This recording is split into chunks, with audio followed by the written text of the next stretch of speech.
All right, everybody. What is going on? We got the uSTADIUM crew live out here in Las Vegas. We had a nice little time yesterday night. We all went out to dinner.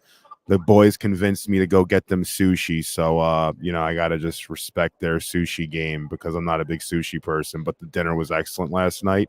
We're right now at Radio Row. So we are here right behind us. We got CJ Stroud's right back there. Miles Garrett just rolled up.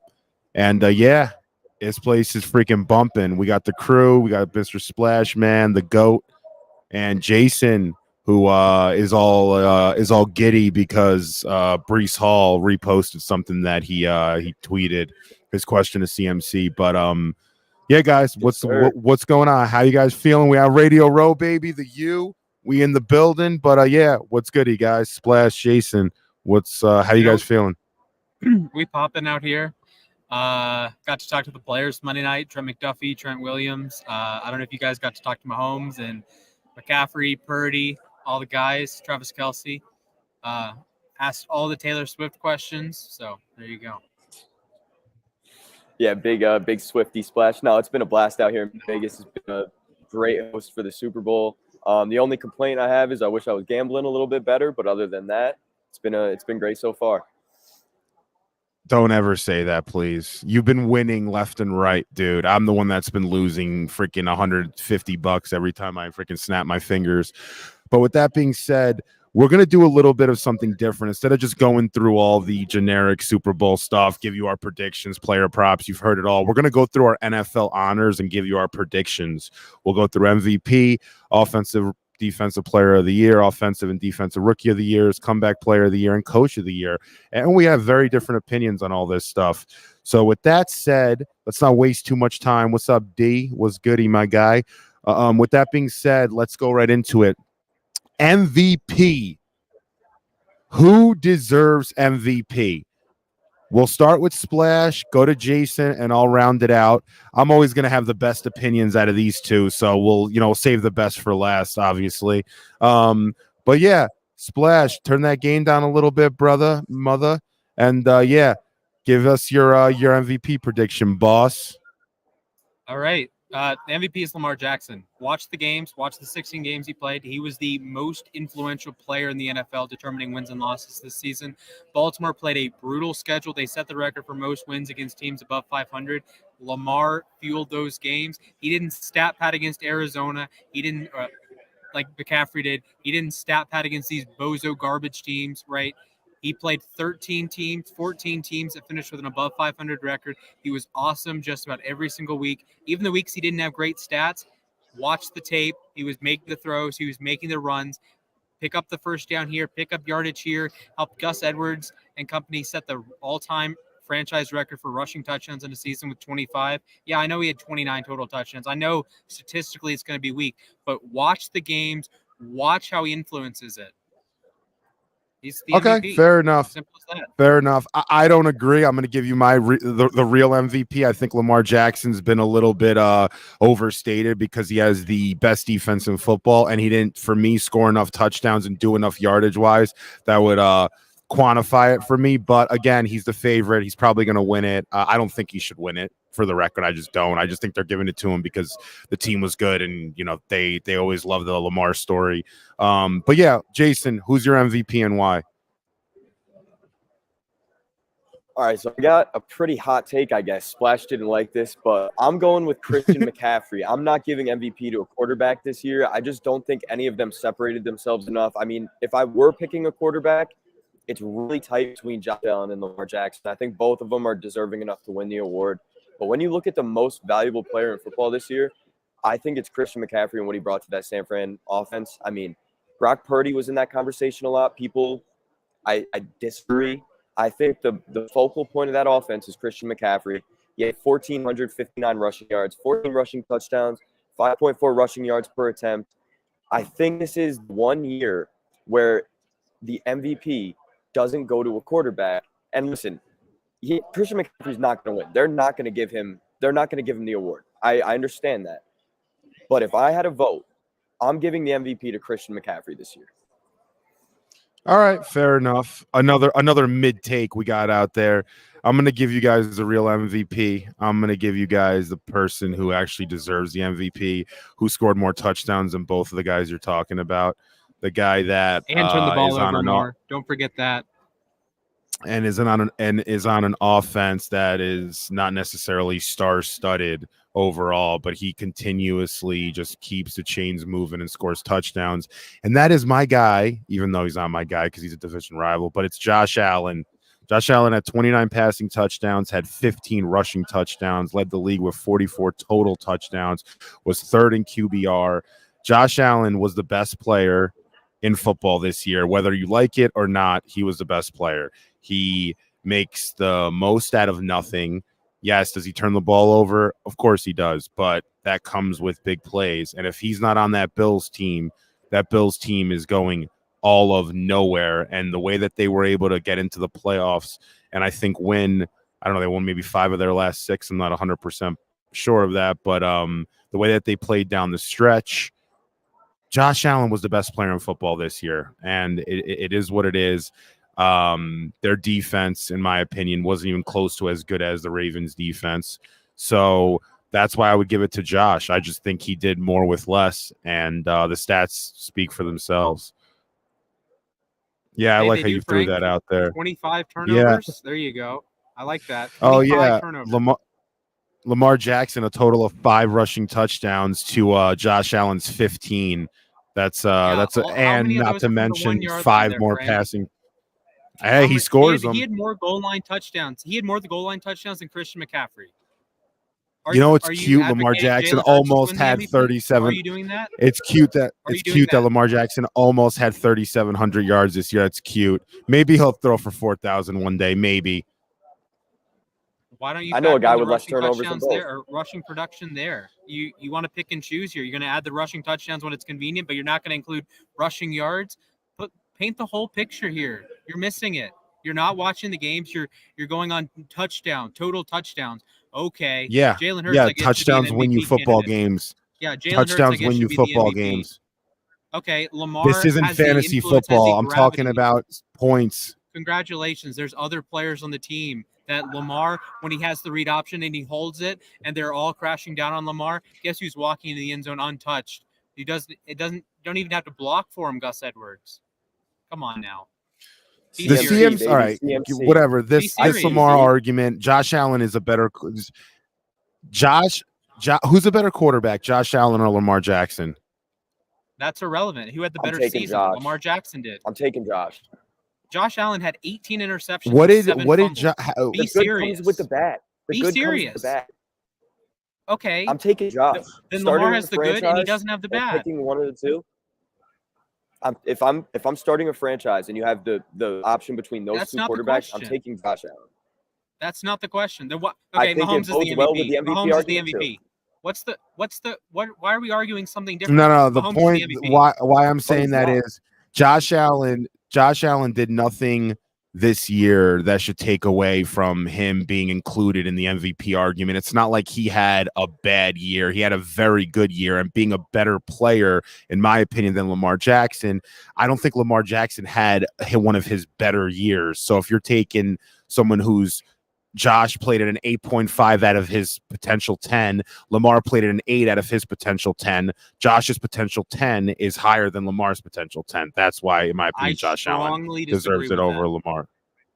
You think Lamar Jackson played as well as he did his other MVP season, which he actually did deserve. He was phenomenal that year. You actually believe that? Watch the film, man. Watch the games. This is the difference. There's an eye test here. Yeah, the stats. Yeah, there's a thing called like vulturing touchdowns. Are you going to tell me that, go through, is the MVP just a list of the touchdown leaders? Yes or no? Because that's what you're trying to do. I had Lamar Jackson in fantasy this year, so I watched a lot of their games more than I probably wanted to. And I know for a fact that he didn't have a year as good as he did in 2019 and maybe probably even in 2020. Year, but like you said, it's not fantasy football. Those words came out of your mouth 3 minutes ago. It's not fantasy football. I'm not talking about fan. I'm saying I watched the games. You had them on your fantasy. The fact that team. we're having a hard hold on. The fact that we're having a hard time distinguishing between these two quarterbacks and none of them really separated themselves enough from the rest of the quarterback pack leads me to believe that Christian McCaffrey is the most valuable player in football this year. It's that simple. It's that simple. The thing with McCaffrey is you're always going to fall into that. Can a running back win it? How much does the offense and the quarterback and the play calling have to do with their productivity, the offensive line?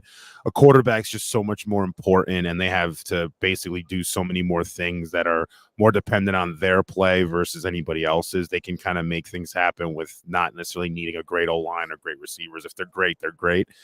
So I think that's where you fall short in that argument. But with that, yeah, we'll transition it, and I'll pick up from there, Jason. I actually think Christian McCaffrey deserves offensive player of the year. So I think Josh Allen's your MVP. I got CMC as your offensive player of the year. I think if you look at his numbers this year and his just production overall, I mean, he had an amazing season, dude. The guy had over 2,000 yards, 21 touchdowns. He actually had more rushing touchdowns than Tyreek Hill had receiving touchdowns. Plus, he added an extra 7 receiving touchdowns himself. So I just think the way just CMC is, in my opinion, just your offensive player of the year. He maybe falls short at the MVP level, but on the player of the year level, he fits that bill, in my opinion, perfectly. He's everything you'd ever want out of a running back and more, and he's unbelievably productive. He was dominant. His touchdown streak ended in mid-November, but every single game, that guy is having a touchdown or 2 or 3. We were talking about it before, how he had 7 touchdowns against Arizona this year, so he's just a killer, man. But yeah, we'll go to Splash. Give me your OPOY. First off, Raheem Mostert had as many touchdowns as Christian McCaffrey did this season. I'm going to throw that out there, but no MVP, no MVP love, no offensive player of the year left for Raheem Mostert. But the real Raheem Mostert very similar to Christian McCaffrey. Yes, great comparison there. Good job. Way to go. Hey, you said touchdowns. Your touchdown argument for MVP. That's why Allen's the MVP. Why don't you? Raheem Mostert rushed for over 100 yards twice the whole season. Twice. Yards don't win games. You said that about 5 minutes ago, Frank. Be consistent. The real offensive player of the year. One guy. Wait, who had more yards? Who had more yards this year? Josh Allen or Lamar Jackson? Do we know that? I bet you. I'm pretty sure Josh did anyway. Okay. 2 minutes ago, yards don't matter. You said yards don't win football games. Touchdowns do, right? To be consistent. That's why Christian McCaffrey, I'm pretty sure, had more touchdowns this year than Raheem Mostert did. They had the same 21 total. 21 total. 21? Okay. And then he has double the amount of yards. So, okay.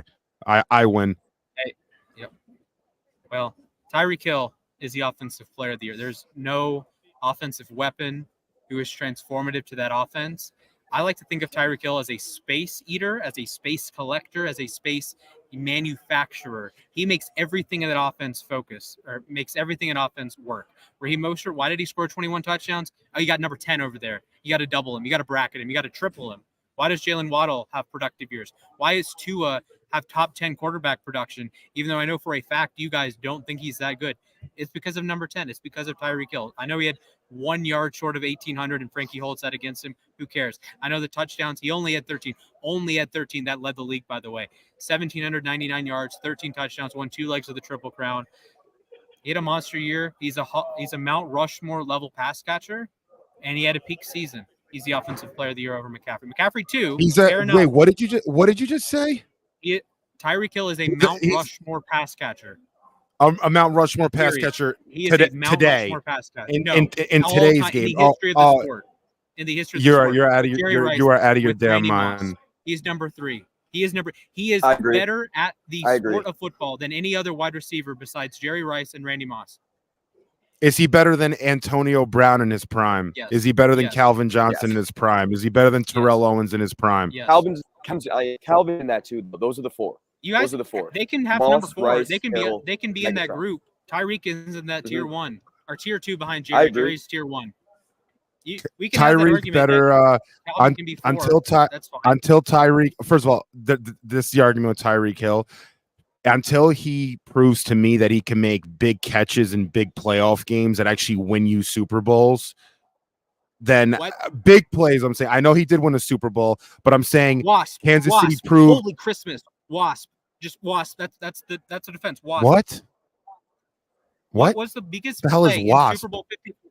The biggest play in Super Bowl 54. 3rd and 20. Game on the line. Season on the line. Mahomes' legacy on the line. Tyreek Hill made the play. Like a 50-yard play to put them in scoring position. 3rd and Did 20. the Chiefs not? The Chiefs won a Super Bowl last year without Tyreek Hill, and they might even win another one this year without Tyreek Hill. How many Super Bowls did Randy Moss win? How many playoff games did Calvin Johnson win? Why do playoffs matter for Tyreek Hill, but they don't matter for these other guys? Is Julian Edelman on your Mount Rushmore? His playoff productivity and his drops in this last playoff game that he played in, it just he was out of it. He was just out of it this year. Are we like? Yeah, and then he had the biggest drop of the game that may have cost them a win. How many points did Miami score? How many points? They scored 7. How many of those are attributed to Tyreek Hill? 1, 2, 3, 4, 5, 6, 7. Let's pull it up. Have a serious. Be serious. He had a 53-yard touchdown, and he's not a good playoff performer. Okay, here's the stats. The actual factuals for the matter. Tyreek Hill in his playoff career, 15 games, 96 catches, 1,212 yards, 6 touchdowns. I'm going through postseason NFL. 81 yards a game in the playoffs. NFL postseason yards leaders. He's higher than I thought, but he's I wouldn't put him in that top 5 category just yet. We have Jerry Rice, Travis Kelce, Julian Edelman, Gronk. Granted, those are 2 tight ends. Michael Irvin, Cliff Branch, Reggie Wayne, Andre Reed. Yeah, Hill is up there. Hill's actually done better than I thought in the playoffs. And he's I still think one of those was. I don't know. I don't know if you could put him yet in the Mount Rushmore of wide receiver conversation. I think you can. I think you can. I think it's pretty easy. I think it's too soon. It's the impact. It's the Who's your influence. 4? It's what he does on the football field. Who's your 4, Frank? Who's your Mount Rushmore? If I'm gonna go. Listen. It's Jerry Rice, Randy Moss, Terrell Owens, and then 4th is kind of a toss up. I don't know if I'd go Calvin. Oh, we got Nick in here. Yo, Nick. Calvin. Damn, Nick. What the hell's up with that lighting over there? It looks like you're in the freaking. I'm in a cell. In the back. Yeah. Holy crap. What's going on? Oh my god. What's up, man? Did Con Ed cut your electricity? What's going on over there? It's candlelight. No. What's good, man? Nick. Frankie Vegas. Is that a new? That's your new. What do they call it? Bro, dominating this city this year, just completely domination, dude. Yeah. You guys look good. Third time was a charm. Thank you, man. What's going on? How's everything out there? What's behind you guys? We got radio right here, man. We got a. Oh, it had been set up. They took it down now. We're here a little late. That's all right. I'm gonna get into my defensive player of the year pick. I was preparing for this stream and I was looking up Maxx Crosby stats as Myles Garrett is going on NFL Network. And I'm telling we haven't guys, done offensive. Who was your offensive? I know. player? Hold on. Jason. Let me get back to that. Hold on. I'm gonna say one thing. The last thing I'm gonna say is this. I want to see more. I got to see a little bit more of Tyreek Hill before I'm willing to put him on Mount Rushmore wide receivers. So, can I give you a stat, Frank, before we move on? I'm give you one stat. like, has he clearly passed Marvin Harrison all time? I mean, like, I'm just saying, like, is that clear? I mean, I know talent wise, yes, he's one of the most. That's how. Dude, have you guys remember Marvin Harrison? You guys, listen, you young guys, man, you guys disrespect a lot of times these old heads that have been doing this not for 2 years, but for freaking 15 years. You guys get all giddy about Frankie. Let me give you a stat. Let me give you a stat. It actually has Marvin Harrison in the stat. Here's a list for you. There are 4 players in the history of the NFL that have 10,000 receiving yards and 75 receiving touchdowns in their first 8 seasons. Jerry Rice, he's in the 4. Randy Moss, he's in the 4. Tyreek Hill, he's in my 4. And Marvin Harrison, he might be in your 4. So put some respect on Tyreek Hill's name. 5-time All-Pro. He's made the Pro Bowl every season. You're talking about Mount Rushmore, like, of all time? Yes. And you're putting Tyreek Hill in there? Yes. Watch the game. I think it's hard not to. I think it's a little too soon. I think any game break, no one outside of maybe Randy Moss, no one breaks the game like Tyreek Hill does. How many 50-yard, 60-yard, 70-yard touchdowns? I don't hold on. Bro. Dion goes cooked your ass. Dion, I don't care about 8 years. Give me 15 years. Okay. 15 years. You guys, you Madden players over there, you 40-yard dash guys. I don't. Tyreek 6 Hill's years, had excuse 6 me. good seasons. And I'm not here. Look, Well, I he's think saying Splash was your stat the first 8 years? Is that what you were saying? 8 seasons. Oh, you Okay, did. he Oh, threw 8 sorry, seasons. And Tyreek Hill had 2 years that he was a returner and was a gadget guy. So imagine the next 2 years. His probably his last 2 years at the NFL. He's going to go bananas. Can I get my thing before we take all my points? I please? will. Yeah, I will say this. The last thing: if Okay. Tyreek does what he's doing the next couple years, then he's got to continue. He's got to continue. I do have a question. A couple One more more years. question. Who's better, Peyton Manning or Tua? I would think having Peyton Manning be your quarterback your entire prime helps a little bit. He's stealing my whole flow. He's stealing my whole flow. Splash. How about an offense that with Andy Reid and Patrick Mahomes and then Mike McDaniel?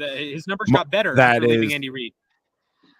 By the way, with another offensive whiz coach who freaking dials up stuff with Tua Tagovailoa, who both of you guys think stinks. He doesn't stink.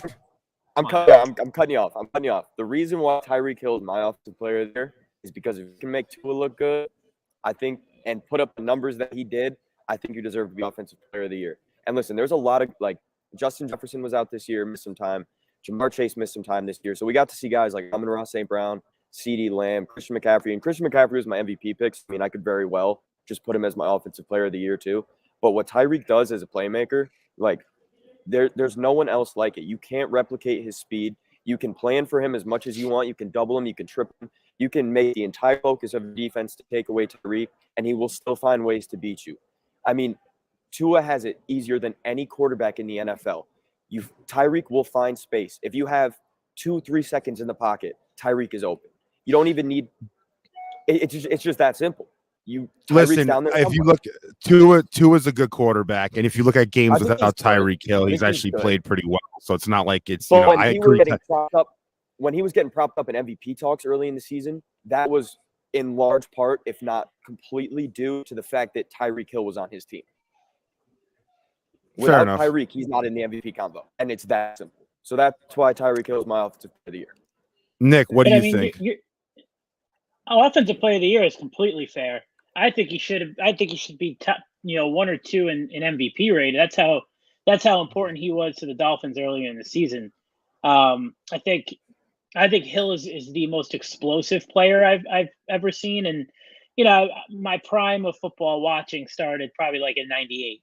So that I'm not here seasoned with the '80s, and people could talk about the prime of Jerry Rice, but the Mount Rushmore I think is a little too steep. But if you're talking offensive player of the year, I think he's a lock for that. Who else is in the running? McCaffrey, right? McCaffrey. Yeah, it's between those two. 2-horse race. I honorable mentions though. Amon-Ra St. Brown, CeeDee Lamb. Those two guys this year, especially Amon-Ra St. Brown. I've been a huge St. Brown fan since he got to Detroit. I mean, there's no one 4th round pick too, man. The most physical receiver in the NFL. I mean, when you that Lions-Rams game, when the game was on the line, chance to clinch that win, they go to Amon-Ra St. Brown. He fights for extra yards. He's impossible to bring down. He's not the fastest guy on the field. His 40 time isn't blazing fast, but he's football fast. He's a savvy route runner. And then the same I said with Tyreek and Tua, I think a similar point can be made about CeeDee and Dak. I mean, CeeDee makes Dak's life so much easier. I think CeeDee's a great player. Those two guys, I would probably have as 3 and 4. I don't know. Yeah. I don't know how I would rank them 3 and 4, but it would be Tyreek, CMC, kind of 1 and 2, depending on how you look at it. I think if Tyreek didn't miss that game, you could probably play him in MVP talks, but those are my top guys. All right, let's go. Let's move on now. We'll go into defensive player of the year. I think, and we'll go around the horn, but I think this is TJ Watt's year again. I know he won a few years ago the award. I just think when you look at the numbers overall, they speak for themselves. The guy's all over the place. He was healthy this year. I know people are saying Myles Garrett, but Myles Garrett had 14 sacks. TJ Watt had 19.5. That's a pretty significant difference if you go across the board. So I think the way that Pittsburgh defense is also, I don't think they're necessarily as talented or coached up even as well as as Cleveland is, and some players on Cleveland I just think are clearly better than some of these Steelers guys. But Pittsburgh is always in it, and they're always winning games, and their defense is always at the forefront of why they win. And who's the number one person on that defense? It's TJ Watt. So Pittsburgh made the playoffs again this year. They were 10-7. So you got to give him some love. You have to. And I'm a big TJ Watt guy. I think he deserves it this year. But Splash has a really interesting one, guys. So he's up. He'll be up next, and then Jason. Splash's guys as mid as his opinions have been all day. So no, I'm just kidding, Splash. I'm messing with you. All right, my defensive player of the year is Antoine Winfield Jr. The Bucks. You can go with the pass rusher, but they're all like clustered together. It's like Garrett and Crosby and Bosa and Watt and Parsons and Hutchinson. These guys, you look at the stats, they're all similar. They all have the same sort of production. They're not separating themselves from each other. You know who did separate himself? Antoine Winfield. Here's a list for you. Every player in the history of the NFL with 6 forced fumbles, 6 sacks, 3 interceptions in a season. It's Antoine Winfield, and that's the end of the list. Congratulations. No one on defense, at least, was influencing points, influencing touchdowns, influencing drives like Winfield did. Go take a look at that Falcons game. He forces a fumble on the one. Ritter fumbles the next snap. That saved a touchdown. He saved a touchdown later in the season. I think the other Falcons game. He's forcing safeties. He's forcing incompletions. He had over 10 pass breakups. He's an exceptional tackler, exceptional cover player. Allowed 1 touchdown the whole season. He had a 71 passer rating allowed. He's making plays in all facets. That's a critique. Antoine midfield, or you can have with Watt sometimes. You can have with these other guys. But every single snap of the season, Winfield was awesome, he did. All pro, deserving Antoine all pro. Midfield. He had a monster He's a season. free agent. Yeah, Nick, what is he Tampa going to has to command? Tampa should What keep is him. Nick? How much money? He's gonna be expensive, man. He'll be top of the market. What did the Falcons, the dude who signed Bates? What did he sign for last year? 16 mil. Bates got a pretty good bag. I He think should Winfield Yeah, he will did. push 20. He'll push 20. Yeah, I agree on Win. I mean, I don't agree that he's a defensive player of the year, but I think he had a crazy season. It's No, tough he in did. general. Great year for safeties. Like Hamilton was great. Bates was great. yeah. I mean, they're getting used a lot differently too in these defenses. It's almost like on offense the way they're using these tight ends and more in the passing game. You're seeing these safeties kind of just all over the place. So it's kind of a new age of defense too for these safeties. So it's like it used to be kind of like frowned upon if you were drafting or signing one. No, Jason, who do you got? Jason will round us out. All right. Jason, My defensive player of the year. defensive player of the year. We're in Vegas. I'm going with the Raider. I'm going with Maxx Crosby. And I feel okay saying that now because Myles Garrett isn't on the NFL Network set right over my shoulder. But I'm going with Maxx Crosby because one of the most important things for me when I'm looking at defensive players that are in this conversation is how many snaps you're playing. Like you got guys, a lot of edge rushers in this league are rotational edge rushers. They come in on third down. Maxx Crosby plays damn near every single snap. And the energy that he brings every single play is almost unmatched in this league. I mean, run stop, pass rush. This guy is in every single play. I mean, if you watched Hard Knocks this year when they were prepping for the Raiders, I mean, the way that they treated this guy, like Mike McDaniel, great offensive. They have a great offensive scheme going on. They were horrified prepping for Maxx Crosby. I mean, this guy is just the type of player you want on your team. Like if I could pick any defensive player on a front four, I would start with Maxx because of the energy that he brings. I mean, he's basically single-handedly turned the culture of this franchise around, and that is a really hard thing to do when you have coaching turnover in the middle of the season. So for me, it goes a little bit more than what is just on the field. I think Maxx Crosby is like the guy to build the defense around. Fair enough. Yeah, no, I mean, I think we all made pretty good arguments besides Splash. So I just think we I love you, Splash. No, It's tough because both Myles Garrett and Garrett went, I think, 6 out of the last 7 weeks without a sack. Doesn't tell the whole story. And TJ Watt missed some games. So it's like, I don't know in total how I don't know how much in total he missed. Yeah, he did. Yeah, he did, Mike. No. Last night I was pretty good. Splash will answer that. I saw the comment calling you Tom Cruise or Frankie Cruz. It's more like Frankie Booze this week, I think. We got Wish brand Frankie Cruz, Splash. Tom Cruise out here. Splash, I think your camera's Splash out. left after you said it's because of what you said. Bro, my laptop's dying because it's the same freaking cord, bro. Well, it's all good. It's all good. I like Jason's argument with Maxx Crosby. I wouldn't vote for Maxx Crosby 1 or 2 or 3, but I like that. That was articulate. Yeah. And I don't about time learn a couple think things from that. But that's He's why not going to win. It's going to be Myles Garrett. That's the problem. Well, hey, neither is Winfield. I know. That's a given.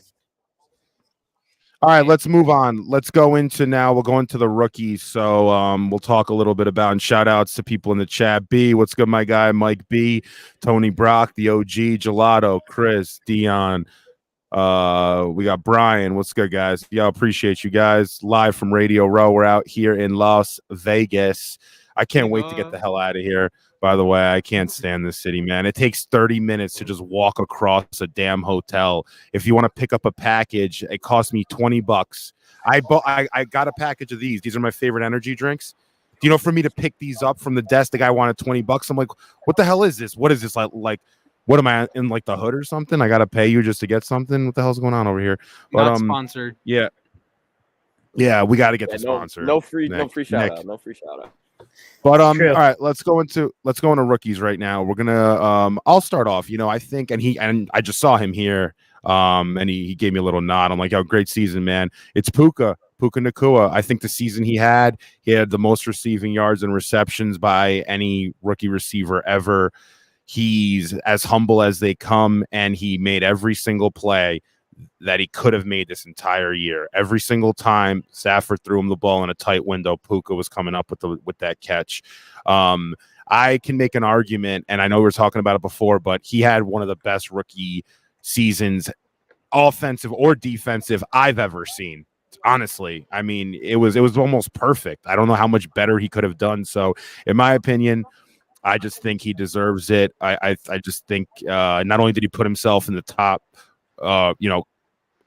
conversation for rookies all time, but he's one of the best receivers in the NFL today also, outside of just being a rookie. So I'm putting Puka in that conversation, man, and I think he doesn't get almost enough love, and I want to see him win it. I know you guys are going to bring up Stroud, and I love what he's done too, but Stroud missed a few games. Puka was there, and he was also there in the playoffs having a few nice catches, so I'm giving it to Puka. Splash, you want to go? Jay, go ahead. All right. Yeah, I'll go. Listen, I loved this offensive rookie class, and I remember before NFL Combine and stuff, a lot of people were saying, like, does this class have the star power everyone thinks it does? And listen, there's a lot of guys I would put in this conversation, like honorable mentions. I'm a big Jahmyr Gibbs fan. I love Puka. I'm not going to pick him for this because I'm going to pick CJ Stroud. Coming out of the draft, there was the whole testing thing, the Ohio State quarterback. There was no expectations in Houston. They were basically projected to be like, a lot of people thought they'd end up with a top 5 pick again after this season. I don't know if we've ever seen a rookie season from a quarterback that has just completely shifted narratives where it's like, oh, I don't know, Ohio State quarterback. Oh, but he didn't test well. This guy's a playmaker. This guy is that simple. He elevated his team. He made Nico Collins is a good receiver, and so is Tank Dell. And it really hurt me to see him miss some time with that injury. But, I mean, Stroud completely altered the trajectory of this franchise in just a couple games. I mean, the throws with anticipation that he's making, he's throwing about like 20-yard out routes before guys like Collins and Dell are even turning their head around. The anticipation, I mean, just the football savvy IQ is really hard to come around. I mean, for me, it couldn't be more obvious. CJ Stroud, Offensive Rookie of the Year. Yeah, I'm gonna have to agree with you, Jason. We've seen this movie before when it's a quarterback versus a wide receiver, and you have a historic wide receiver season. Go back to 2020. Justin Herbert versus Justin Jefferson. Who do they go with? Justin Herbert. He plays quarterback. Stroud led his Texans to the playoffs, 10-7 record. This was the team, I'll mention it later, with the Coach of the Year. 6.5 was their over/under. They were projected to give their pick to Arizona, and that was going to be number 1 and number 2. That didn't end up happening, but hey, that was the projection all offseason. Stroud comes in, and he's Georgia Stroud the whole time. He threw for over 4,000 yards, 23 passing touchdowns. Sorry, didn't turn the ball over. Only 5 interceptions. The Texans were among the teams in the league with the fewest turnovers. Added 3 touchdowns on the ground, and yeah, Puka had an awesome season, absolutely. But CJ Stroud was in MVP conversations until he got knocked out of a game late in the season, knocked out of the Jets game. He misses the Browns game. Yeah, I know he missed a couple weeks, and while Puka played all 17 games, but it's a quarterback versus a wide receiver. It's an awesome quarterback against an awesome wide receiver. Give me CJ Stroud. Nick, where do you fall on this? I thought you guys made great points, honestly. Yeah, you did. I sorry, go Frank, finish up. No, I think Puka had a better year as a wide receiver than CJ Stroud did as a quarterback, and that could partly be due to him getting hurt and missing a few games. So, but you have to factor that in as well. But it's close. It's close enough, man. CJ's probably going to win, and I'm totally fine with it. He's a great player. I'm not hating. Trust me. Hold on, Frank.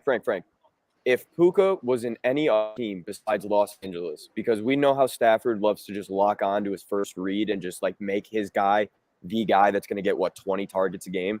If Puka was in a different spot, do you still think he could put up similar production, or do you think part of it is like Stafford loves him and he's a lock on first read? Like, no matter what, I got Puka, so I'm throwing it to him. Do you think any of the production, and if so, how big? Like, how big of a difference? Definitely matters, 100%, dude. I'm not going to sit here and say it doesn't. I think give or take maybe 400 yards, 500 yards, just because he's in that offense. But I think still, man, I still think he's putting himself in a position, and how he's played and how they scouted him. He could go to another team as long as they have competent quarterback play. Unlike, if let's say he went to the New York Jets, he might have like 200 yards receiving. So I mean, that matters too. But I see where you're coming from. But you can also say it about Stroud going to a team with Slowick and all this good energy they have, and some of those receivers they got him. How much did that help him? What if he went to Carolina? So I mean, you could say it, but you're right overall. I like that argument from you. I do. I think you made a good point there, honestly. But Nick, you want to make this a tie, or you want to officially break it? No, I'm gonna go with. Can you guys hear me all right? By the way. Yeah. Okay. The left. It's nice you have a candle on. That's bothering. That looks good, dude. I hate it. The Nacua thing is like he came out of nowhere, 5th round pick. The Rams were kind of. Most people thought they were going to have a down year, and they were competitive, and the offense was explosive as it always was, and Stafford didn't miss a beat. And outside of Cooper Kupp, he was that number 2 guy, which the Rams they had, but they kind of they didn't have that like great number 2. It was always like there was a guy who was like Jay, you said, just kind of benefiting from the offense. Odell did, Robert Woods did for a year or two, and now it just looks like they have a 1A and 1B with Puka Nacua. So I think not taking away almost 1,500 yards and I think 6 or 7 touchdowns is a crazy year for anybody. Forget a 5th round rookie, but I'm always going to lean towards a quarterback, and especially someone in Stroud who, like Jay said, was the pre-draft process wasn't great for him. Getting picked behind a guy in Bryce Young. I don't know how you take Bryce Young over him, even just watching their college tape alone, size, just the way he plays. And going to a team like Splash, you mentioned the Texans, nobody thought they were going to be any good either. And he actually led them to the playoffs. Like, he was the quarterback of a playoff team. So it's hard not to give it to a rookie quarterback who led their team to the playoffs. I think, the most impressive thing to me is he doesn't turn the ball over. I think he had like 5 or 6 interceptions all year. Yeah, he didn't throw a pick until like 5. Yeah, that's big time. That's the most impressive thing to me. So, but how much did him missing a few games affect his chances? Like I want you to play every game, like missing a few games to me was the difference between him winning it or not. I think once he missed those games and Puka did what he did, I think he jumped him, for me at least. I'm fine either way. I'm 55-45 on it, but I think Puka jumped him when he missed those games. Yeah, it doesn't bother me. I'm like he came back and then he played in the playoffs and he played well in the first game, but better than well. Then he struggled versus, in my opinion, an all-time great defense. I thought that Raven defense was not only the best in football this year, probably the best defense I've seen in the last 5 years. That's how good I thought they played this season. So him struggling in that game and going back to that game, I think the missed field goal at halftime by the Texans was so crucial in that game. And you saw the air come out of that team because they were about to go in, and I don't know what the score would have been at the time, but I remember it was a close game. They might have been up 10-7 if they made the kick. 13-10. Yeah, something they would have taken the lead, and I think that deflated the team, and they never looked the same. So I don't think Stroud. It's not like Stroud shit the bed in the playoffs. Didn't he have a perfect passer rating in the first game? It was 157, as close as you can get. So, yeah, I mean, he looks like a special player. You got to love like the moxie. He's just calm. He's not one of those guys where he looks like he's playing, on speed. He just doesn't know where he's going with the ball. He just looks very controlled. So to me, it's like Stroud is every bit like the rookie of the year in like just the eyeball test. Looking at him play football, it's like this guy is a stud. Like you could tell he's. Yeah, I agree there. Jason, you got last thoughts, and then we'll go to we'll go to the epic defensive rookie of the year running, which is probably the worst rookie of the year running I've ever seen in my life. I hope they shouldn't even give the award. They should just like reserve it for next year. We're gonna give give two offensive rookies. Not a bad idea. Not a bad idea. Yes. Now, last thing I'm going to say about Stroud is how good he was this season with the lack of a run game in Houston. I mean, we saw it in Baltimore. There was no run game whatsoever. Dameon Pierce lost the job. And, I mean, it's a pretty good O-line. Like, you got Laramie Singletary came on at the end of he was good. Singletary did come on. But deep in those games late in the season, there was, like, no threat of a run game at all. Every single run was up the middle into the back of your offensive lineman. And it would be just it's not even worth running the ball at that point. Like, the defenses could pretty much plan for the pass every single play because that's the only way the Texans were really going to hurt you. And Stroud was still able to make plays. So that just even goes to show, like, he's offensive rookie of the year. It's not even close in my opinion. And I love Puka. That's not a indictment on Puka at all. It's just that's how good you guys' disrespect towards Puka is unfreaking believable. But I'm joking. We're gonna get into the defensive rookie of the year. I have a guy who, yes, sir.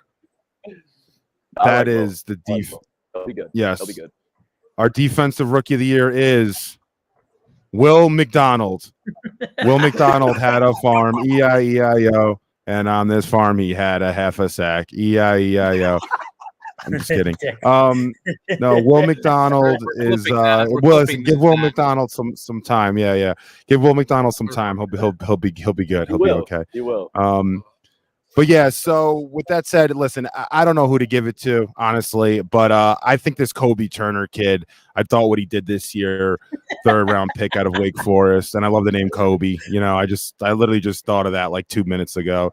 I'm like, I like the name, I like the look, I like Wake Forest. Our guy went to Wake Forest, Nick. What's our guy? Hayes, Javon Hay. Our boy. Oh, Joe, he's coached there. Yeah, that's true. Yeah. I'm surprised you remember that after this week. My brain's actually pretty on today. I don't know how. Yesterday I was off, but yeah, I like this Kobie Turner kid. I think if you look at even the last game of the season, he had 2.5 sacks in that game. They beat the Giants by a point. The game before that, he had a sack. If you look at his last 8 games, they were really, really good. Whereas in the first 8 games of the season, I think he had 1, 2, 3, 4, 5, 6, 7, 8. He had 1 sack. So, I mean, he ended the year with 9. So he had 8 sacks in his last 8 games of the season, which is or 9 games. That's great. That's great for a rookie. So I think he really came on, and he's learning from a GOAT in Aaron Donald. And I just think as mid can get with these defensive rookies, he's the best one. It's a mid off. It's like Splash. Yeah, it's like Splash thinking of a. Huh? Like I almost don't have an opinion. They're good defensive players. You're going to look at the sack numbers, and they're underwhelming. And I hesitate with the sack numbers because Kobie Turner's playing in a defense with Aaron Donald, right? And some of these are cleanup sacks, and on a snap-to-snap basis, he wasn't as good as Jalen Carter, but he had more sacks than Jalen Carter. And you look at Yaya Diaby, he had more sacks than Will Anderson. Like, what? Come on now. I love that name. Rookie of the year. Yeah, it's a great name. Shout out UL. But my defensive rookie of the year is Brian Branch, man. He would have been in my second team All-Pro if I had a vote. Just like I said with Antoine Winfield, a well-rounded player in a defense that was hemorrhaging yards. You had the one bright spot was your slot guy, and he, of course, made the big play week 1 on the tip, pick 6 against Mahomes. You win that game 21-20. He made plays. He was intercepting passes, forcing fumbles, tackling. He was great in all facets, great against the run, great against the pass. Again, like I said, a good tackler. Just a all-around stuff the stat sheet kind of guy. And eye test, I thought was even better than the stats this year. The stats were fine, but no, he was really good this year. Player, man. He was an awesome player. I think Splash persuaded me to go with Branch because I was between Branch and Jalen Carter. And Carter to me was like he bailed at the end. Like you didn't see. Yeah, that was the thing. Carter lost it at the end for 2 months, and then the last 2 months he kind of ghosted. Yeah. Yep. And Branch made big plays in big spots too. Mm-hmm. Like he's almost like that was very my Winfield high football argument. IQ. You know, very like high, good football instincts. That's and year over year. It's the Watt and Garrett argument. It's like who makes more splash plays? Okay, well let's apply that to a different position. You go Winfield, I'll take Branch too. Yeah. I was almost Jason, who do you got? Oh, sorry, Nick. So you're good. One last thing. I remember, watching, going through the draft process last year with Branch, and I was like, I don't know where he's going to play, how he's going to fit in. It's like he's not a box safety, but he's also not a rangy guy. So again, he played, to the Winfield conversation. It's like they put him in spots to make plays. And he answered the bell. Like now going forward, can you keep the same role? Because they had a good group of safeties in Detroit. Good group of, the corners stunk, but the safety group was good. Chauncey obviously was there. Joseph was there. So it's like, going forward, I guess is he going to play the Chauncey role? Because he's a free agent, Gardner Johnson. He probably won't be back. But I didn't want him. I remember scouting, like looking for the Jets at their pick. And I was like, I just don't see him making an impact for the Jets. And I was completely wrong, especially because they took Will McDonald. It would have killed to have him over McDonald, but he's a guy who's I think he's going to make plays every year. Yeah. It's very Kyle Hamilton-y, different body types and whatnot, but that impact, the multifaceted ability to defend the run, defend the pass, defend the screen, defend behind the line of scrimmage and defend 50 yards downfield. Yeah, I'll go with him. Jason, who do you got? The defensive rookie of the year got hurt and missed. And let's do this quick because I'm getting nauseous talking about these guys. I'm gonna puke. I think. No, my defensive rookie of the year, if he stayed healthy, it would have been Christian Gonzalez. I thought he was the best corner coming out. I love Witherspoon. That's a good one. Wait till Christian Gonzalez comes back. I'm just gonna put this out there, and he will be up with the ranks of like Sauce Surtain. I've never seen a corner move with such wasted movement. Like he's so fluid. Like there is no wasted movement. He runs routes for receivers, but that's just a sidebar. I'll go with Birch. I mean, Jalen Carter, I'm not going to give it to him because he started a no-show at the end of the season. Will Anderson, I thought about him. I thought about Devin Witherspoon, and I like Witherspoon a lot too. For all the GMs out there, if you want to find a good DB, just go draft one from Illinois. Seems to work out pretty well. Or Iowa. But Brian Branch, Cooper DeJean coming out too. Cooper DeJean, baby. But no, I'm going to give it to Branch. I'm going to give it to Branch because this was a guy that when I saw him in Indy, it was like, okay, he doesn't have blazing speed. Like, what is his like redeeming trait? And a lot of it, and what it is what didn't show on the field. I mean, this guy is such a smart football player. He makes plays, and I mean, he started week 1. He gets that touchdown. I mean, and that was his coming out party, and he never looked back. And Brian Branch. I want to make a Will McDonald point, though. I'm making a Will McDonald point. I'm getting for all the. Please don't. No, I'm making a Will McDonald point. Leave it up there all night, Frank. Yeah, I'm taking that. That's the thumbnail right there. That's the thumbnail. I want a T-shirt that says that. No. Jason. Hold on. Jason and Branch got better also throughout the year. He had a really nice playoffs too, man. Like he's going to be really good. I like safeties that are like that. They don't depend on one thing. They just have a good read for where the ball is. He sniffs things out, which is big. How bad would that Detroit defense be without him? The secondary would be horrific. I don't know if they would be bad, but he makes them better for sure. I don't think they would be bad. They'd be putrid. They were disastrous. No, they wouldn't. Detroit without Brian Branch, Zach Wilson can throw for 404 touchdowns. They were getting cooked. I wouldn't go that far. Let's be real. A guy that we're not talking about that I wanted to give some love for defensive player of the year is Aiden Hutchinson, second in the league in total pressures. he talking gets more his hands on the football. Well, I'm just saying, no, of course. But I'm just saying, I think when you have, yeah, it was kind of insane. But no, I don't think their defense would have been, over defense wasn't great, but I don't think it would have been. I mean, Anzalone, didn't he have a really good year for them? Campbell's nice. good. They have Joseph back there too. I mean, it's not like I like he was getting Joseph. picked on, bro. Nick Mullins threw for no, I 400 know. yards against No, Detroit. I know, but they got some guys back there. But I'm with you. All right, we'll round it out. We got 2 left. We'll go with comeback player of the year.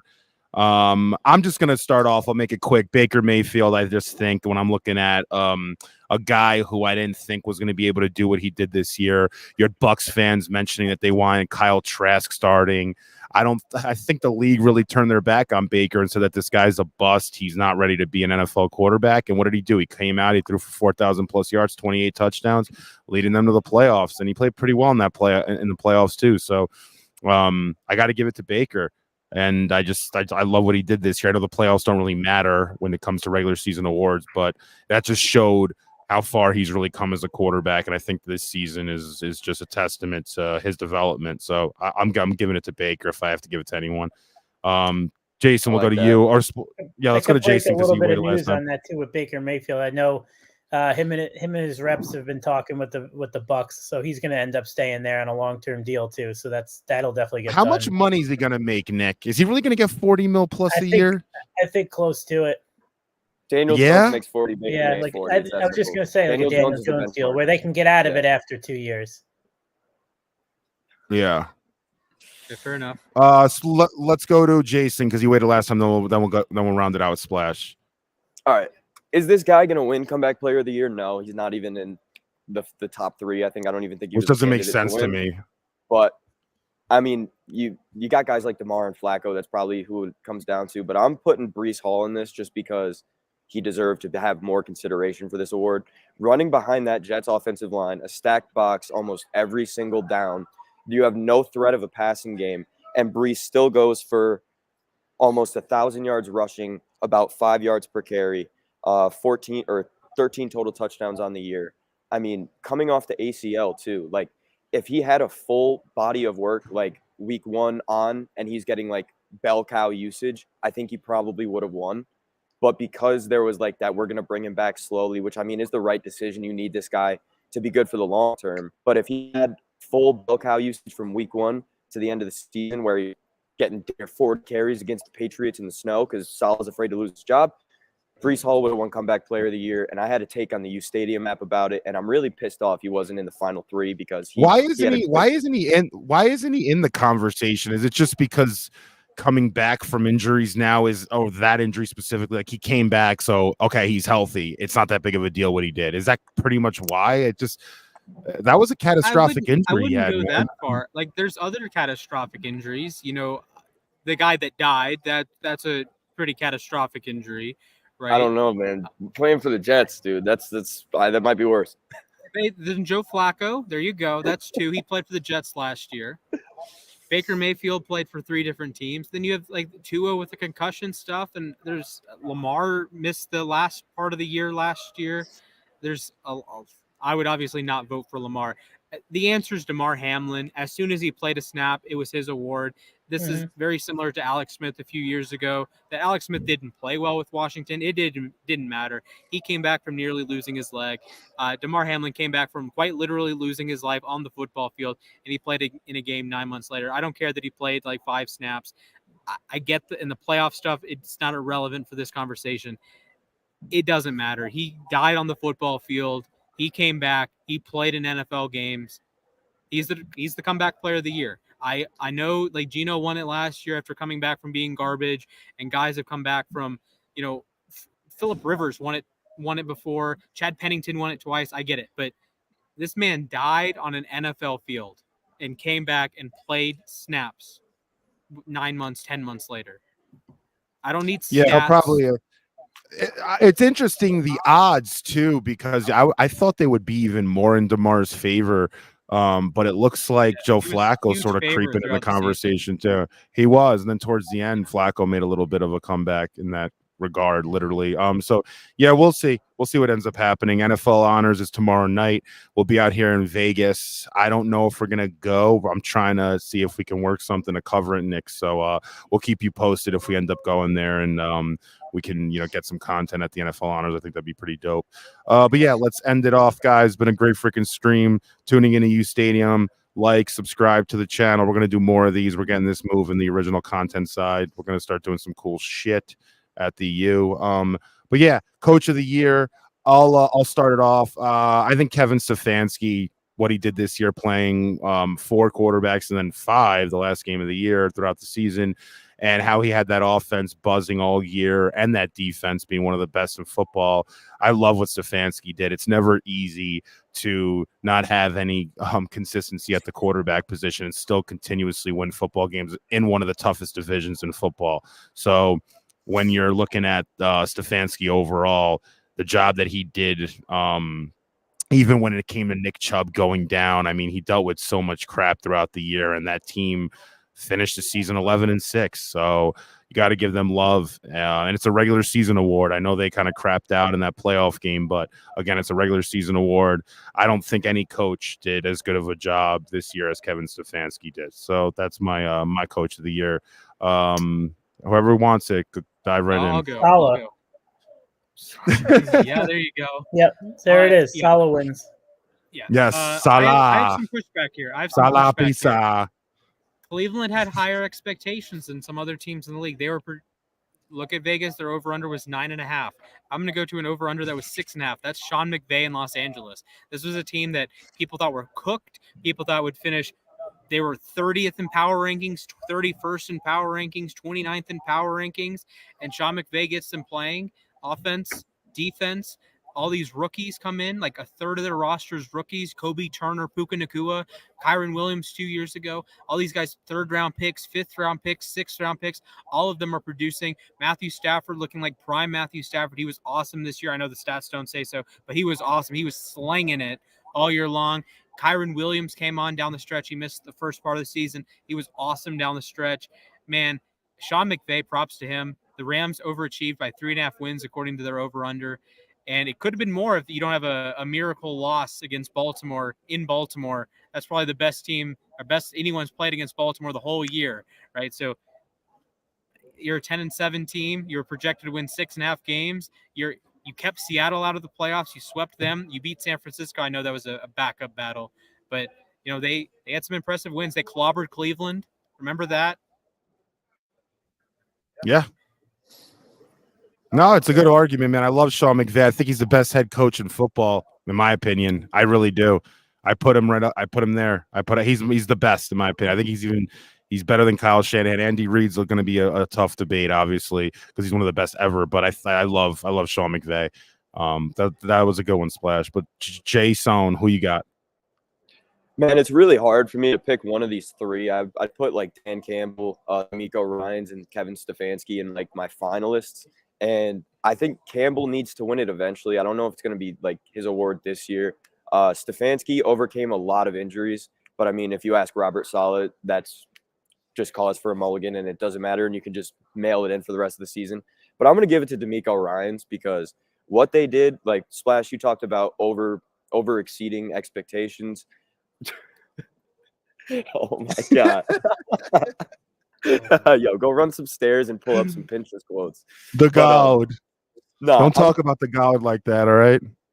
Extend Salah. I agree. No, I'm giving it to Demeco Ryans though because, like I said, so I actually have pretty much almost a clean sweep of Texan awards here, Rookie of the Year and coach. Yeah, you're a little fan. You're a little Houston fanboy. Yeah, I like what they got going on, but Demeco took over a team with no expectations whatsoever. You had a quarterback not a lot of people had faith in. They made a really huge move trading up to get Will Anderson with those back-to-back picks. And I think Demeco, I mean, what he's brought there is what we wished Saleh would be. We have the wrong in New York. We have the wrong former San Fran defensive coordinator. Demeco has built a culture in Houston where it seems like everyone buys in the effort on defense.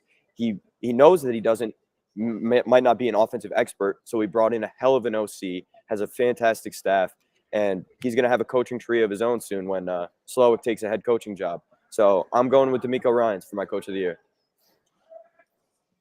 Yeah, I like that a lot. I have a question for you guys, just throwing this out there. Do you see Demeco Ryans being a long-term top 10 head coach, or do you think it could be a little flash in the panty, like maybe people thought Dan Campbell, how it would turn out with him, or some of these defensive guys, sometimes they're hot at first, things work, he's got the OC, everything's kind of, you know, looking good, feeling good, but do you think it's got longevity to it? I'm just asking. I don't even have an answer to it. I'm just curious. You never know until they lose the coordinator and you see how he does. Yeah, exactly. I would lean more towards top 10 than not top 10. And thanks, you know, Zuko. remember, Appreciate he's a Texans legend. He's a Texans legend, you know, all-pro level linebacker for them for years.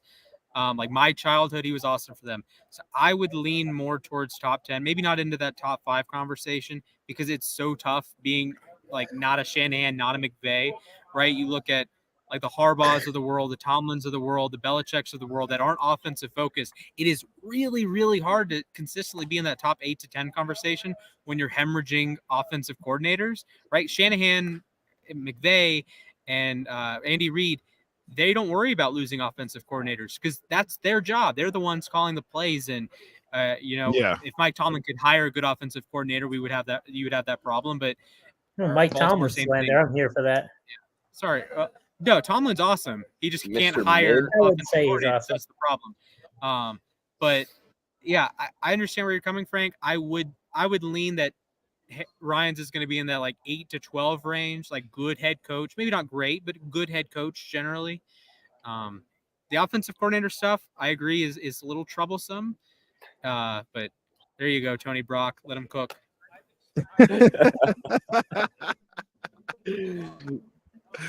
Let's splash cook, baby. We burned all the budget on the roulette table. It actually bothered me at first. It doesn't bother me now. I kind of like it. It's just like I keep looking to the righty. I'm like, why is the right? So I mean, you guys have like you can't get a better background than that. You guys got great light. No, his background's nice. Where is it? There we go. Ooh. But yeah, all right. So NFL Honors is tomorrow night. It is, what time would it be our time? I think it's 9 p.m. Eastern. 5. So what is it? It's 3-hour difference, Frank. Yeah, no, I mean 9 Eastern. No, I think it starts at 8 Eastern. No? Whatever. It doesn't. Whatever I don't it is, care. you're 3 hours behind. Yeah. Yeah. So they'll be starting. It'll be streaming on CBS, NFL Network, NFL Plus, and Paramount Plus. What is Paramount Plus? I always end up accidentally clicking it. Commercial for the Super Bowl. Just plug in Paramount Plus like they're paying us for an ad. No. What is? No. I'm not plugging them. I'm asking what the hell they are. I have no idea what it is. CBS streaming service. Yeah, I don't know what it is. CBS. Hold on. Streaming service, Frank. Tony, hold on. Demeco's future is as bright as Spano's room. I don't know about that one, man. Mike B, the Tomlin overrated. I'm not saying he's like top 5 or anything, but he's like a top 10 coach. Splash, have you ever did the Mike McCarthy, Mike Tomlin comparison? Not a bad one. Go ahead. Go dig into the numbers. You'll like this one. I want to go.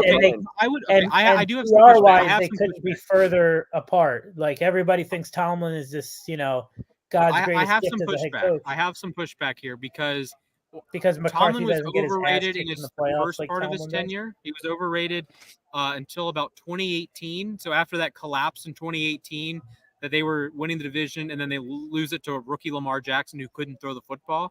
That period from when he was hired in 2007 to 2018, he was overrated.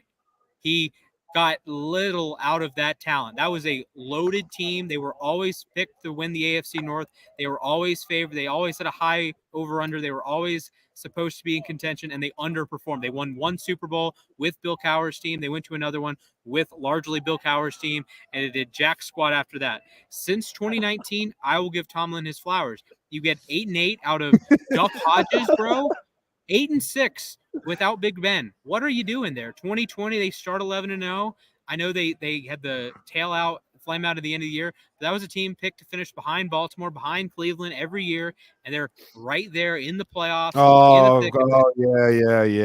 Yeah. We got it. Hold up. Who's got Someone pull up Brian's comment. We didn't bring up Shane Steichen when mentioning Coach of the Year, and that's a great point. That's a good one. 'Cause That's a when good Anthony one. Richardson went down, who I think if Richardson stayed healthy, that division is going to be absolute must-watch TV between Stroud and Richardson. I agree, battling Brian. I out. agree. I think But that's that's a one great reason point. why I didn't vote for Demeco, because I thought the Slowick and the quarterback were pushing that train.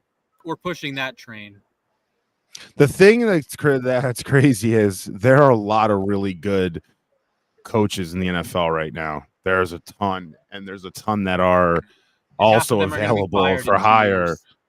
Yeah, it's interesting how it works like that. But then the best one of them all, as you guys know who that is my best guy, Bobby Saleh, baby. Yeah. Great job on Frankie. I appreciate that, bro. I got to leave. Great, I'm going to strangle Frank.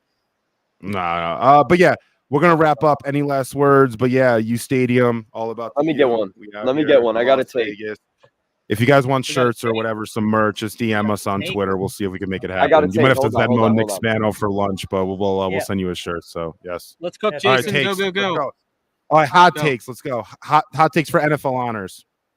Oh, NFL honors for next year. Will McDonald is going to take the Will McDonald leap next year. Will be just like Jermaine Johnson this year. He's working with him this offseason. Jermaine put on weight this past offseason, turned himself into a Pro Bowler. He's a stud. The end of our future. I think Will McDonald takes the same leap. Now, granted, probably shouldn't have taken him where we did, but Will McDonald will be good. And for everyone saying Tony fire Jason, all bad, I will keep receipts in that. And my receipts are actually better than Robert Saleh's. Will McDonald, I'm not out on him. He's going to be a good player. Listen, I will say this. Will McDonald, not to be funny anymore, I'm being serious. Will McDonald did look good at points last year. Like, he looked like he could play at the NFL level. He didn't look like he was overmatched in his speed and some of his body movements. He looked like he could make something happen. No, seriously, he did. I'm not saying that to be funny. No, the thing is, if he puts on weight, he may not be as quick twitch. He may lose a little step. I want him to put on weight. It's just how much weight. I don't want him to put on like 30 pounds, but he needs 15 pounds. I think 25, like he was saying, is a little high, a little bit. But his athleticism, I mean, he's crazy. He jumps over cars. Like, that was like That's the only leap he's gonna be doing, Jay. Come on, no, the Giants game, he jumped over the long snapper and blocked the kick. That's like freakish athleticism. That was a flag, by the way. Isn't that illegal? Yeah, it was a flag. He didn't touch him. I mean, honestly, we probably should have lost that game anyway. I have a Super Bowl take. You ready for it? Oh boy, let's hear it. Super hot take. Jason's twin brother Sam Darnold takes at least one snap in the game. I can see it. Snap. Hey, don't hear me out. Sam Darnold for Super Bowl MVP. Oh my God, I've been hearing this all freaking week. Oh my God. Where did this come from? Why is this an actual topic of conversation? No, I've heard it by non-Jet fans too, Nick. People are talking about it here in Vegas. I like to laugh at the Jets the most. Just throw $1 on it. It's $1. I will cover you if you bet on Sam Darnold the odds, Super Bowl MVP. Hold on? Do you think Brock Purdy needs to get hurt for Sam Darnold to be Super Bowl MVP, right? So you're saying Brock Purdy's going to get, but you're saying he's going to get. So I mean, like, can any quarterback get hurt? I mean, who's the back? Who's the freaking Chiefs backup? Blaine Gabbert? Is that the back? Yeah. Why is anyone like, Blaine Gabbert will win Super Bowl MVP? Where's this crap coming from? Darnold stinks. Okay, not what you were saying. Looked halfway confident against Baltimore a couple of weeks ago. I'm just gonna throw that out there. Oh, what's the over and under? Come on. All right, let me pull up Darnold Super Bowl MVP. Doesn't Jason look like Darnold? A little bit. Not that. He does a little bit. Orange. And he does the fucking hair thing all the time. Yeah. Here it is. Dude. Oh, Jason, I'm sharing. What? I'm sharing 170-1. Jason, I'm sharing your clip. 170-1. Oh wow. Jason, I'm sharing your clip from last night. 0.5% chance. I'll throw $1 on that. It's worth it. Throw the other $100 on Mahomes. That's fine. Just pay Frank to take Purdy out the night before. Yeah. Hey, if you think then he definitely won't make it through the game. If you think the Chiefs will win the game, just take Mahomes to win Super Bowl MVP. I've been saying that all week. Right. I told my roulette dealer that last night. I was like, he's like, who should I take? And I was like, you're picking a side, and you like the Chiefs. Stadium content creator, give me your New York Jets 2024. Look at this I'm guy. cut off. 25 predictions. Yeah, you see this guy? Give me the regular season 24. record. 24. Yes, 25. We're going. Fuck this. This is gonna be an old takes exposed. Give me 10 wins. We sneak in as a wild card only because of how good the defense is. And I don't want excuses. Give me the record and where it ends up. Don't give me 10 and 7. Don't give me 10 and 7. Give me 10 and fucking 7. All right, 10 and 7. And what happens in the playoffs? Let's go. Come on. We will be a wild card team. Have a little. I don't think we win the AFC East. Hot take. Then let me fucking finish. Fucking finish. Look at you. How many games deep are you, Jay? We upset whoever we're playing first round. If we get a good draw in the divisional round, we win. Mr. As in, like, fucking, that's not a hedge. That's not a hedge. Fuck it, we're going to the AFC Championship, we're losing because the ceiling is capped. All right, if you want to see more, but look how Jason starts off this video. Look at his hands. It looks like it's a model freaking. picture, dude. Look Yeah, at look at Stadium content creator. Give me your New 3 York. days in Vegas, and he's like, Oh my goodness. Ooh. I like the hands. I was Yeah, thinking he's about killing it. I me. was genuinely thinking about how This is like when you get. This is like when. This is when you get a. This is when you get approached by a real estate agent to invest in a crashing market. It's like this. Let me tell you a little bit about Market America. Oh my god! I look like I work. This is how Amway's video starts. They found Doug in Vegas. They're killing you. Let him cook. Yo! Can I plug something good? No, not my sponsored. Breece tweet. Go on my Twitter account. You look I'll do Stadium. everything. Go to the uSTADIUM account. Pull No, that up Jason, for you me. killed it. Can I You get killed some it. You good- killed it. Can I get some good PR if I'm getting that fucking horrible PR? Yeah, the Jets Yeah, account fine. stole your video and didn't give you Jets credit. account retweeted me and they Bullshit. didn't tag me. I was a little pissed, but still, that's fucking awesome, man. I was hyped. Yeah, it was awesome. Let's pull you it guys- up. I Okay, saw your okay, reply, man. okay. You were standing up for me, getting my Yeah, I credit. got you. I appreciate Yeah, it. Look Yeah, at great job, Jason. Breece Frankie, Hall, just- bro. You guys have kept him in the Oh. chat for 4 days. I'm impressed. All right, guys, let's wrap it up. So, any last words? Shout outs to the chat. You guys are cracking us the hell up. Who is Joe Cat, Nick? 7-7. Do we know who that is? I don't know. Strong jawline on Jason. This guy loves jawlines. Damn. Yeah. Must I think he must wants send to him a give you picture. kiss, right? Yeah. Hey, did you guys see Rex is interviewing for the Cowboys DC job? I did see that. How do you Yeah, feel about Nick, that? does that have legs? Yeah, what's going on? Yeah, Nick, give us he some was news the- updates. He We've been a was little out of the loop runner here. up in Denver last year. I think he's got a shot. I mean, that's some heavyweights between him and McCarthy on the same staff. I don't think ultimately he gets it, but it's clear he still wants to coach. He wants to get back into the game. He probably wants to get a head coaching job too. So it's the No only wonder way he can likes get back. football, right? Yo, can we just bring him back as Jets head coach? Can we just go I mean, back I'd to the take him guy that over was actually Saleh. good? I would too. Yeah. I would too. Saleh's that terrible. the- He's the worst head coach in football. I mean, yeah, you know what sucks, Yeah. man? Who would have thought if I told you last year that we had the year we had this year and you'd have just Belichick, Pete Carroll, and Ben Johnson just sitting out there, and Mike even Vrabel. Mike Vrabel, a coaching class that also included, Jim Harbaugh. You would freaking think you were high or something. But yeah, it's crazy, man. I can't believe this asshole's still going to be our coach next year, but whatever. Saleh is worse than Spano's lighting. Yes, that is the comment of the day. That's a There fact, you Bro. go. That's the Bro. thumbnail comment. bro. All right. Oh, yeah, let's Oh, wrap it man. up. Bro. Wow. Nick, Bro. Nick, can you end it with a I'll turn out the light. wait? Yeah, turn out the lights. Oh, Oh, yeah. Oh. Ooh, okay. All right, Who wins guys. the race to 20 on Sunday. I'm going to say Kansas City. I don't Robert think San I'll Saleh. take the Francisco. Niners. I don't I'll think take San the Niners. Francisco scores 20. race to 20 stairs. No, Yeah, Robert race to 20 Saleh. points. Oh. I don't think San Francisco scores more than 20 points. I agree with you. At the most. Oh, take it off. Take it off. Dude, the Take it hands are off. classy, dude. Hey. It's a good look. Are you trying to Come sell on. me Have you real ever- estate, Jason? Are you trying to sell What me time real was estate? it? How many drinks deep were you? Hold on. You were lagging a little bit. What did you say? How many drinks deep were you? I don't know. My audio is going up. There, I don't know. They were free, so over. I don't know. I wasn't counting. Make it that simple. Oh, okay. I will not comment. But at least, I've been a good boy. I've been a very good boy. Okay. Yes. Yes. I need the glasses. And I'm not wearing the glasses because I'm hungover. All right, guys. I look okay. Okay. I don't look that bad. So leave me alone. Okay. Leave me. They're alone. my glasses, by the way. Guys. I'm lending him some drip. Yeah, guys. Let's end the stream. We've been going on. We got to go meet with Nick. We're meeting with the Rhythm guys at Beer Park, right down the street from here. So that'll be good. So yeah, I'll call you, Nick, in a little bit, let you know. But yeah, we're out here in Vegas. Tony goes, keep him on. I will. Later. Keep him on. All about the U baby. NFL honors tomorrow night. We'll do some more streams. I'm gonna try to get an interview maybe with Sean Merriman. I was talking to him, Nick, about his foundations. We were speaking with him. Oh, is that Luca? Yeah, it's Luca. He's trying to do Luca, get in the stream. Luca, it's bedtime, bud. Yeah.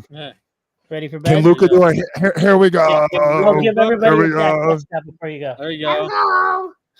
Yeah.